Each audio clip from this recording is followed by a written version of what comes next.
அஸ்ஸலாமு அலைக்கும். புளிச்ச மாவு வச்சு நம்ம காரசாரமான குழிப்பணியாரம் செய்ய போறோம். இப்போ நான் தோசை மாவு புளிச்ச மாவு ஒரு கப்பு பவுல் எடுத்துருக்கிறேன். ஒரு மீடியம் சைஸ் ஒரு வெங்காயமா எடுத்து புதுசா கட் பண்ணி சேர்த்துக்கோங்க.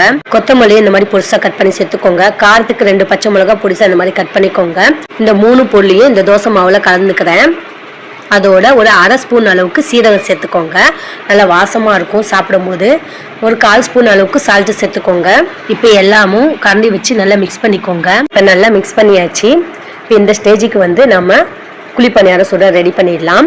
இப்போ நல்லா குழிப்பணியாரத்துக்கு பேனை நல்லா சூடு பண்ணிக்கோங்க. எல்லா குழியிலும் ஆயில் ஆட் பண்ணிக்கோங்க. இப்போ எல்லா குழியிலும் மாவை ஆட் பண்ணிக்கலாம். இப்போ எல்லா குழியிலும் ஆட் பண்ணியாச்சு. இப்போ மூடி போட்டு மூடிக்கோங்க. ஸ்டவ்வை மீடியம் ஃப்ளேம்லேயே வச்சுக்கோங்க. இப்போ ஓரளவுக்கு நல்லா வெந்துருச்சுங்க. திருப்பி போட்டுக்கோங்க. பேனை சுற்றி நல்லா வேக விடுங்க. அப்போதான் நல்லா வேகும். இப்போ குழிப்பணியாரம் ரெடி ஆயிடுச்சுங்க. காரசாரமான குழிப்பணியாரம் ரெடி ஆயிடுச்சு. நீங்களும் ட்ரை பண்ணி பாருங்க.